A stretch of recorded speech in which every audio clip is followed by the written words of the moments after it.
Have you ever had the feeling that something inside you knows you were created for more, but something invisible seems to hold you back? I'm Hannah, and today I want to guide you through a revelation that has transformed the way I see life, money, and faith. Before we begin, subscribe now to the Keys of Prosperity channel, because here you will always receive profound and inspiring messages that awaken purpose, peace, and abundance. And tell me in the comments where you're listening from. I want to pray for your city and declare that something new is being born in your story. For years, I believed that prosperity was a matter of luck or effort. But I discovered that Solomon, the wisest man who ever lived, saw wealth differently. For him, prosperity was not the accumulation of possessions, but the reflection of a mind aligned with divine wisdom. When I understood this, I realized that scarcity doesn't begin in our pockets, but in how we think about God, about ourselves, and about the value of what we have. Prosperity is a consequence of mindset, and mindset is a consequence of communion. Imagine for a moment a large house with locked doors. Each door represents an area of your life: finances, relationships, purpose. Now imagine that Solomon left keys hidden within the Word, and each verse is one of them. These keys don't open golden vaults, but portals of understanding. That's why many people pray, work, and still don't flow, because they are trying to push open doors that only open through wisdom, not force. Wisdom is the code that converts effort into results, prayer into direction, and faith into action. Solomon understood that the man who seeks wisdom finds everything that money cannot buy: discernment, peace, and purpose. True prosperity is silent. It doesn't need to prove anything. It's a serenity that settles in when you understand that heaven is your source, and work is merely the channel. When this awareness awakens, the fear of the future begins to disappear. But there is something even deeper. Solomon never asked for riches. He asked for wisdom, and therefore received both.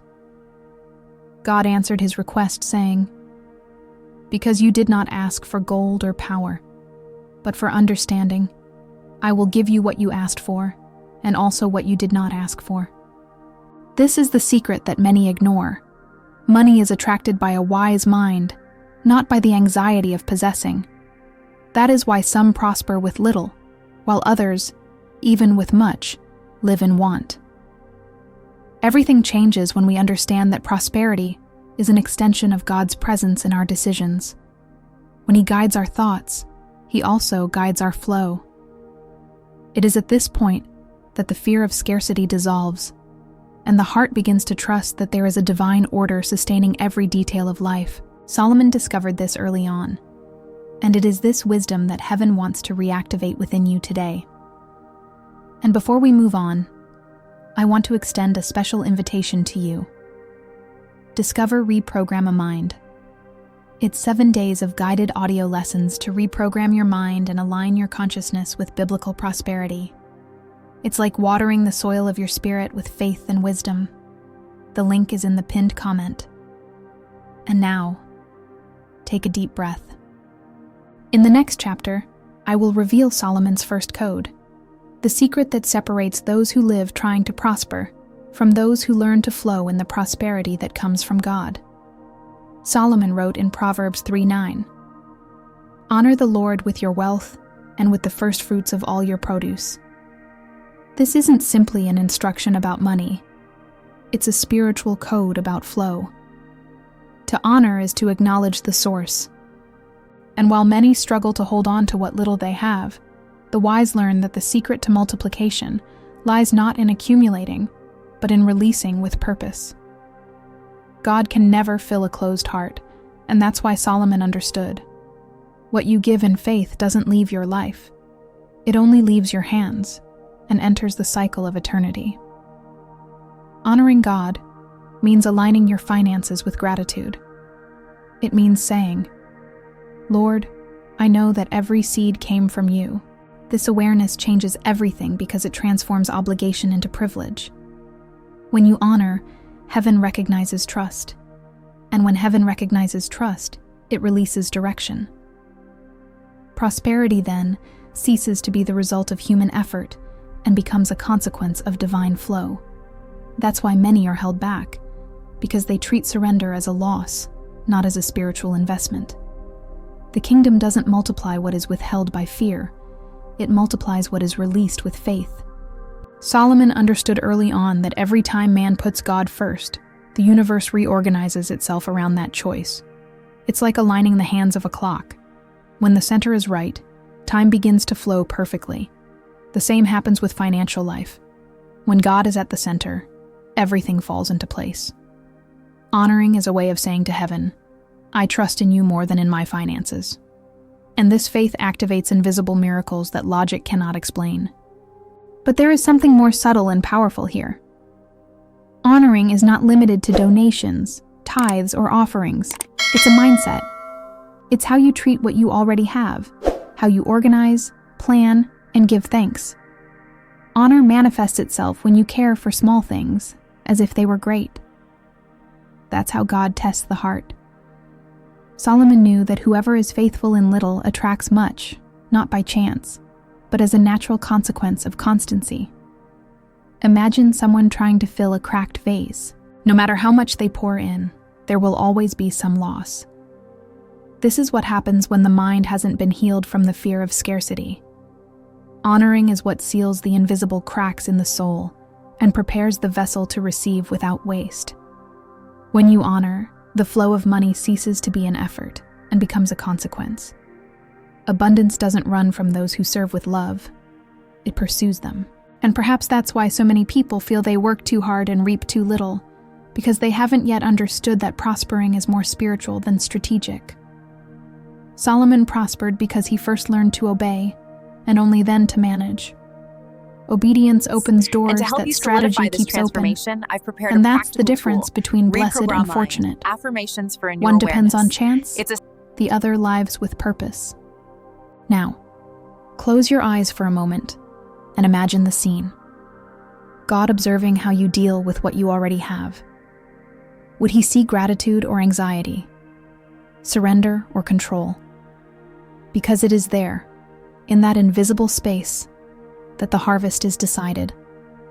In the next chapter, I will reveal the next code, the secret that shows why some attract doors and others keep knocking on them.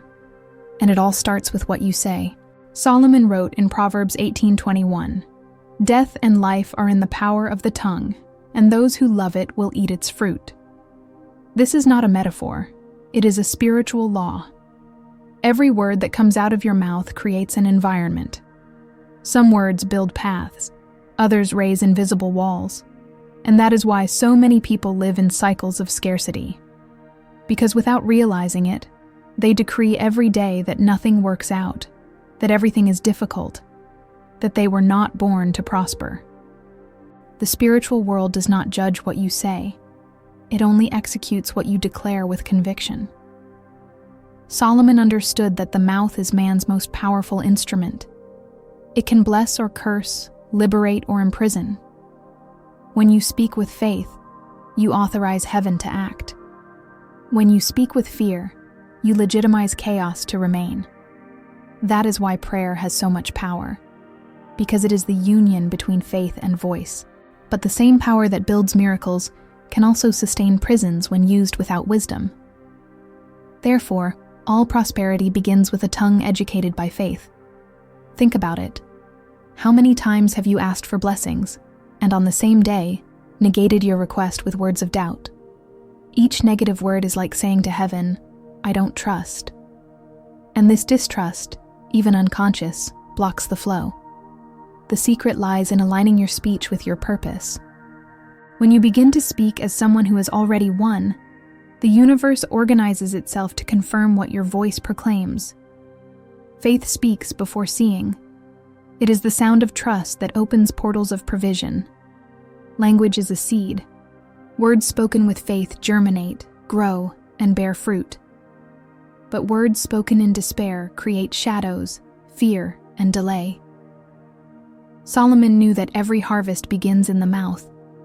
That is why he said, From the fruit of the mouth, the heart is satisfied. What you say about yourself is the prophecy that writes tomorrow.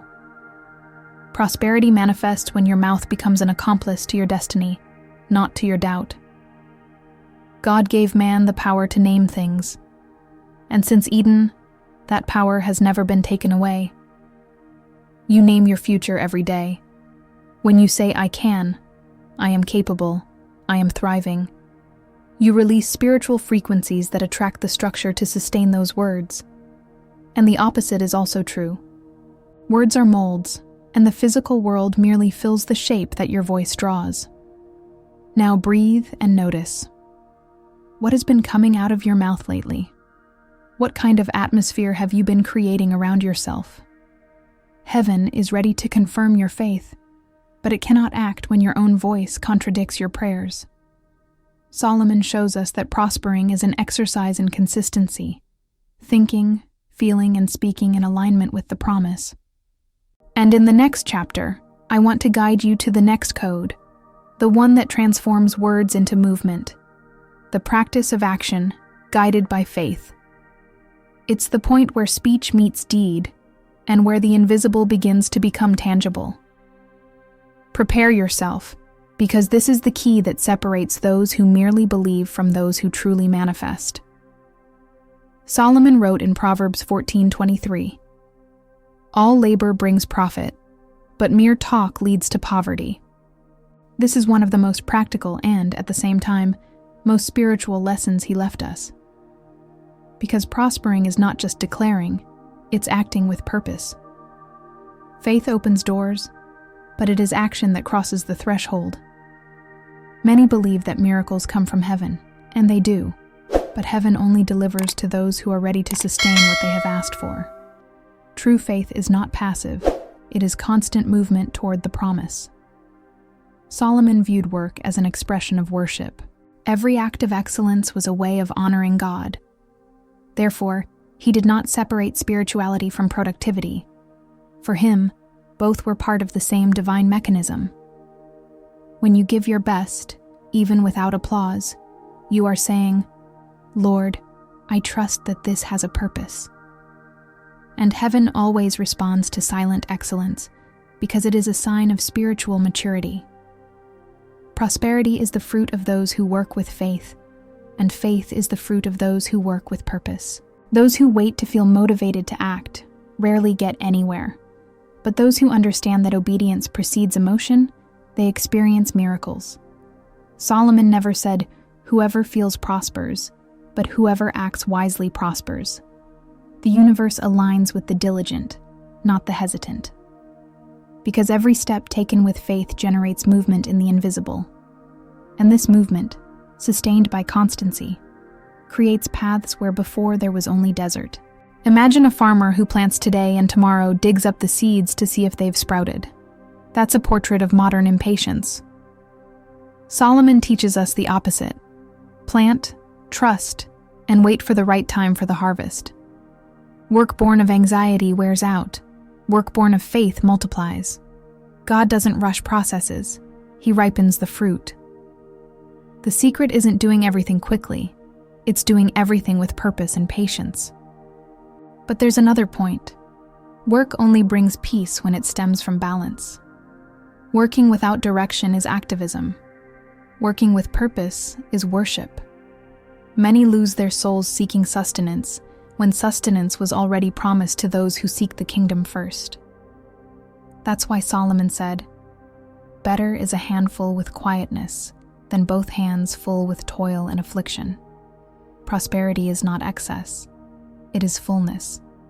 God wants to see you productive, but never exhausted. He wants to see you diligent, but not anxious.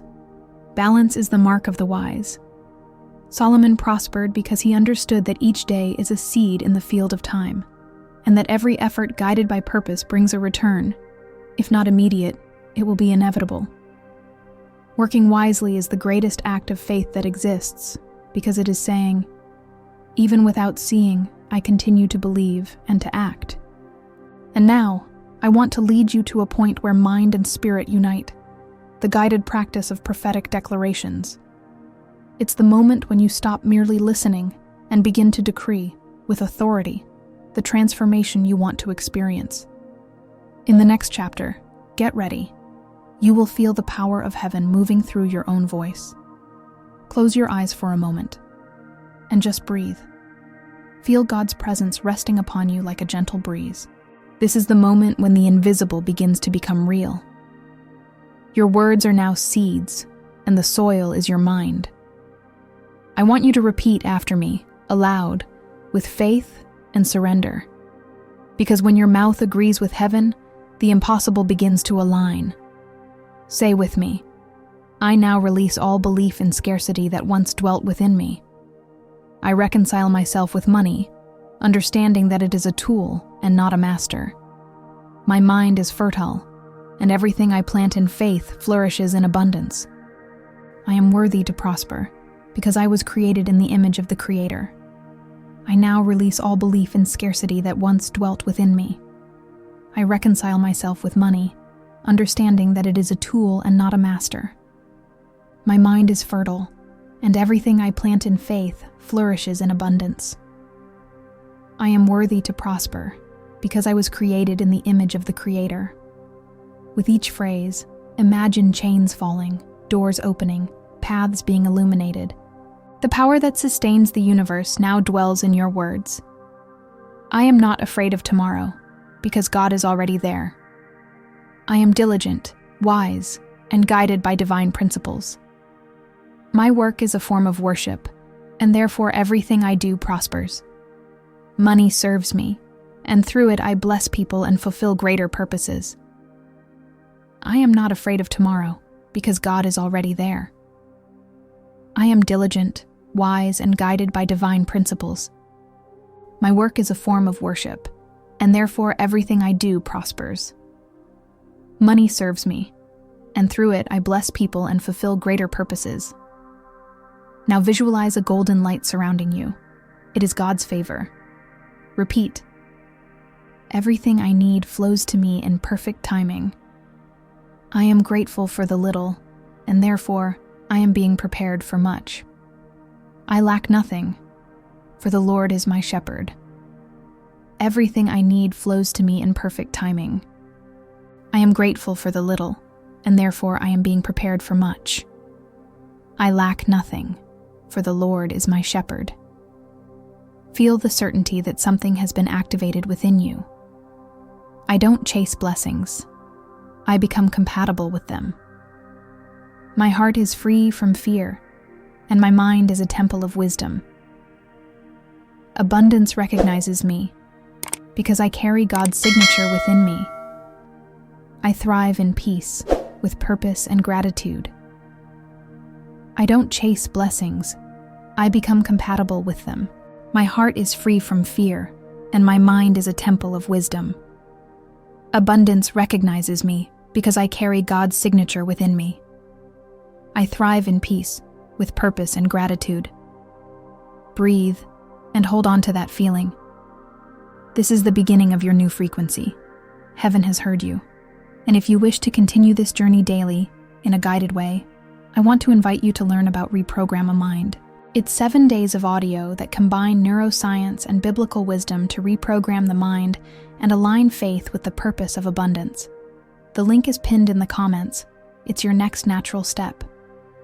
And now, get ready for the next chapter.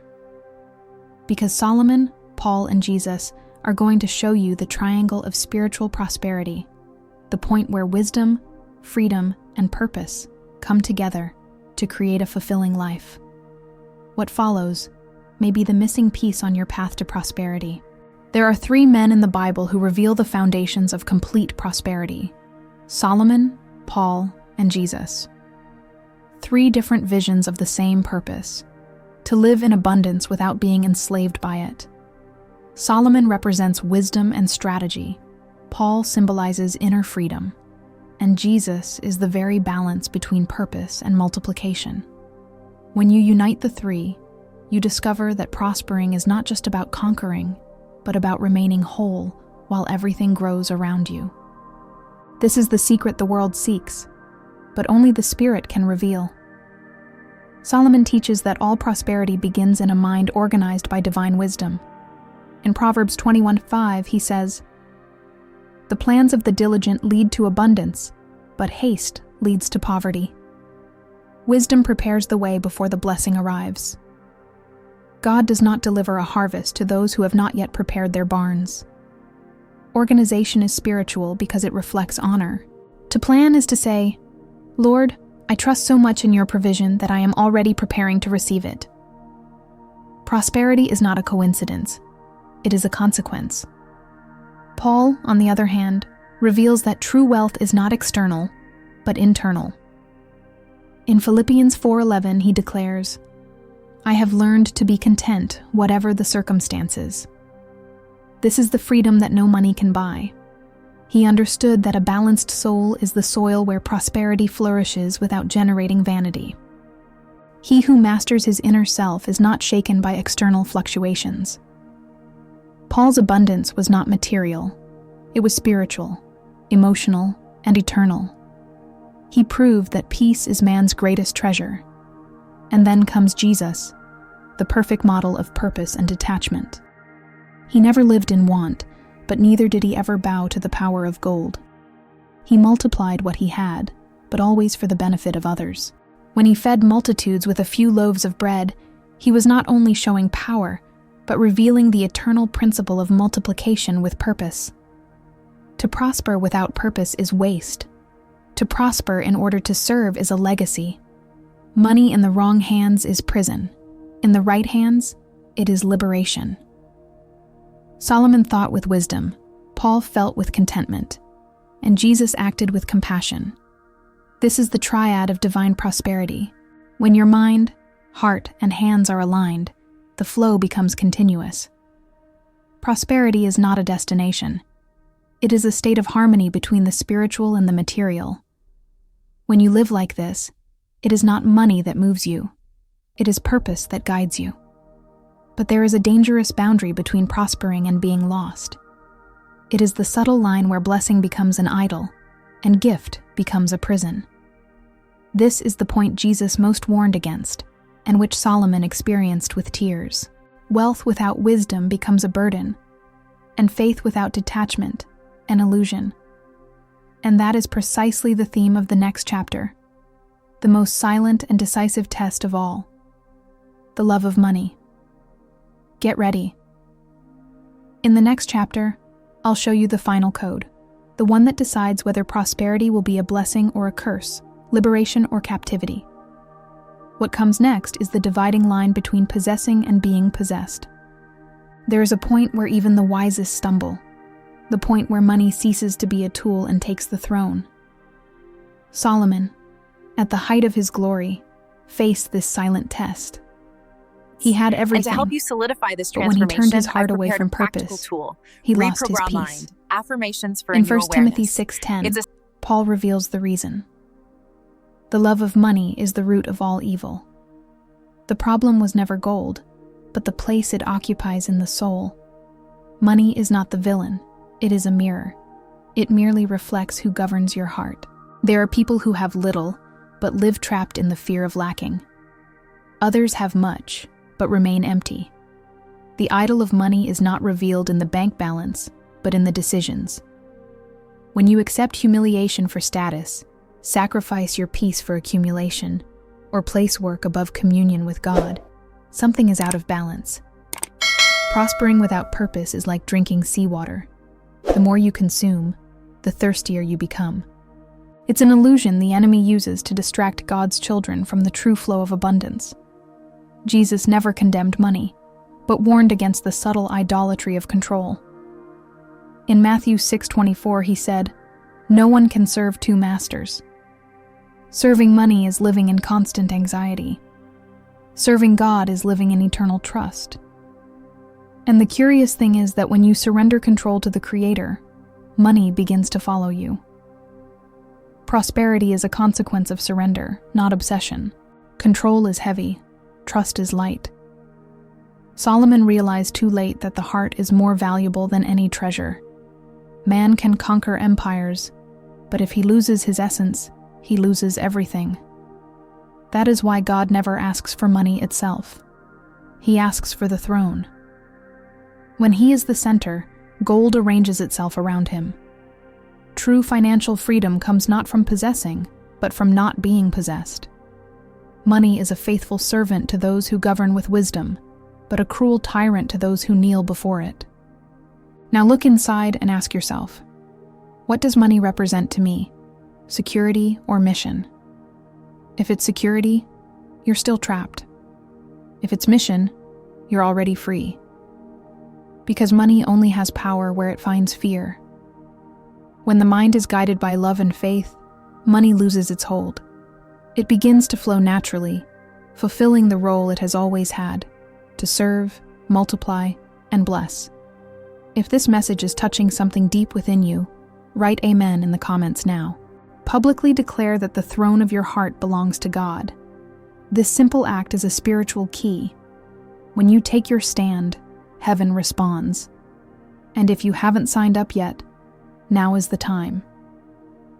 Press the button and stay with me on this journey. Here, you will never be alone. But don't leave yet, because the most important part is yet to come. In the next and final chapter, I will reveal to you the ultimate seal of Solomon's wisdom, the point where science and faith meet, and where the mind is definitively reprogrammed to live in the flow of divine prosperity. There is a truth that transcends centuries and remains intact. Prosperity does not begin outside, but within. Solomon discovered this when he realized that the greatest treasure was not the gold of palaces, but a mind shaped by divine wisdom. Romans 12:2 confirms the same principle. Be transformed by the renewing of your mind. Science calls it neuroplasticity. The Bible calls it revelation. Heaven has always known that man does not live according to his desires. He lives according to his beliefs. And when belief changes, everything around him transforms. Solomon's prosperity was not in accumulated riches, but in the awareness that God was the source. That is why he said, "Wisdom is more valuable than refined gold." When the mind aligns with divine purpose, anxiety disappears and the flow begins. It's like a river returning to its natural course after removing the stones that prevented it from flowing. And perhaps that is what God is doing with you now, removing the invisible blockages that prevented abundance from flowing freely in your life. A mind reprogrammed by faith learns to live at the frequency of contentment. Prosperity is not about having more, but about needing less to feel fulfilled. It's understanding that wealth is not the accumulation of possessions, but the expansion of being. It's waking up in peace even before the answer arrives. Because the true miracle is not when money appears, but when fear disappears. This is the liberation that Solomon wanted everyone to understand. If this video touched your heart, know that it wasn't by chance. God brought you here because a new cycle is beginning. And I pray that this message has planted a seed of transformation within you. A seed that will blossom into wise decisions, healed relationships, and a prosperous and free mindset.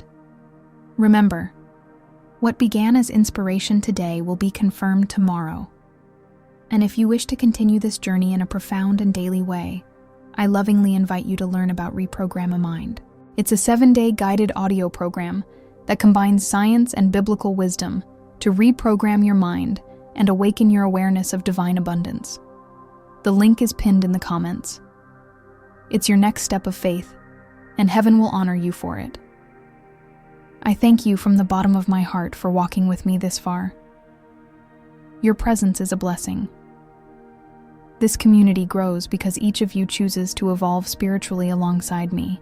And I pray that every word in this series becomes life within you, and that the coming days are marked by provision, lightness, and purpose. If this message spoke to you, write Amen in the comments. That's your spiritual seal of agreement with heaven. And if you're not yet subscribed, do so now. Join the Keys of Prosperity family, where wisdom and faith walk hand in hand. See you in the next video. Infinite gratitude.